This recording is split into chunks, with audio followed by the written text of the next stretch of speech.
buying or selling a home shouldn't be scary, even during this spooky season. So let's talk about the Boise housing market, what we're seeing out there, as well as a few reasons why you should feel comfortable making real estate decisions for you and your family.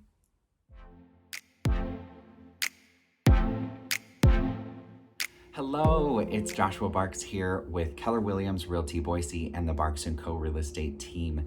Thank you so much for tuning into this week's segment of Market Watch. Halloween is tomorrow, so here we are, the real estate wizard, to give you some insight into what's going on in the Boise area housing market. On a week-over-week basis, we keep an eye on the trends and let you know what we're seeing out there.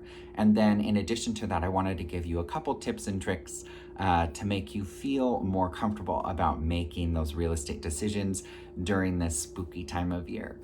With the election looming around the corner, we're seeing inventory may have finally hit the floor. I know I said that a couple weeks ago when we saw an increase in inventory, but right now what we're seeing on a week-over-week basis is no longer a trend line. We're starting to see this. So when that happens, what that indicates is more of a plateau. So finally the floor on inventory, we believe. We had 232 homes that were active, available in all of Ada County last week. And this week we have 238, so slight increase there. The week before we had 241, then it went down to 232. And anyway, so we're starting to do this a little bit. The reason I think we also may have hit the floor is because the number of new listings that hit the market in the last 7 days has increased back to what we normally see this time of year. Actually, this is what we saw exactly, almost plus or minus like 5 this time last year. So 168 new listings hit the market in the last 7 days, which is what we saw last year this time. And last week we had 134 that hit the market in the last 7 days. And as you know, last week, the 134 new listings in 7 days is closer to what we were seeing back in March and April when the pandemic really hit us here in this area. So with the 168, we're more on trend for what we normally see. Now, with this being an election year, we do anticipate some people to be on hold and wait to see what's going to happen, even though the likelihood of that directly impacting the housing market, especially in the immediate future, is relatively low. Most of the time, people just kind of hold their breath, and then as soon as that's passed, they can move on with their lives.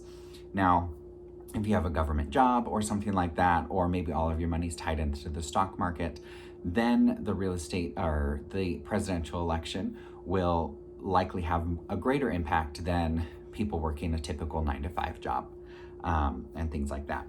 When we talk about the pendings, the number of pending sales, we had 860 that were pending overall last week, and this week we have 837. So that did decrease slightly, though the week over week for under contracts, we had 180 that were under contract last week, and this week we saw 181 that went pending. So we're staying very consistent on the week over week basis, which means that demand is staying relatively strong there, while inventory is hopefully going to start increasing here soon. And the number of homes sold, we had 194 that closed this last week, and the week before we had 197, so really consistent there as well. And with interest rates, they stayed relatively flat this week. Freddie Mac indicated that the 30-year fixed rate mortgage on a national average is hovering right about 2.8. Last week it was 2.8 exactly, and this week we're at 2.81. So relatively flat on interest rates, which is much to be expected, seeing as the election is on Tuesday. We likely won't see interest rates change again until after that. And then when it comes to making real estate decisions in an uncertain market, well, we've been talking about this being an uncertain market really all year, and things haven't changed much as far as what's happening in the market. Really low inventory, really high demand, and interest rates being really good. So if you're thinking about buying or selling or investing in real estate, it might be the right time. Just depends on where you are with your situation and your family, because it's a very individual needs basis. So make sure you reach out to the real estate professional that you trust. I'm happy to be that person as well, or my team. So feel free to give me a call or email me, or always check out our website. When it comes to some ways where you can feel more comfortable about making a decision and staying safe during this spooky time of year, really what you can take comfort in is interest rates are still going to be relatively low. Demand doesn't appear to be going anywhere anytime soon, and inventory, while we hope it'll increase, has remained a challenge this year. So we're likely, with these numbers and with the trends that we've been seeing, we're going to have a strong winter and a strong spring market. I anticipate the average sales price in Ada County to increase by at least 5% by the end of May.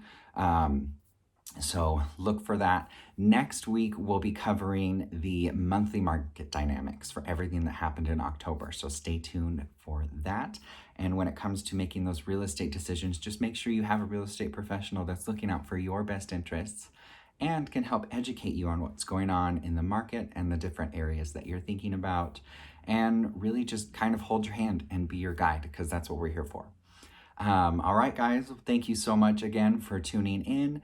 Please comment and or send me your questions, and we will see you next week. Happy Halloween.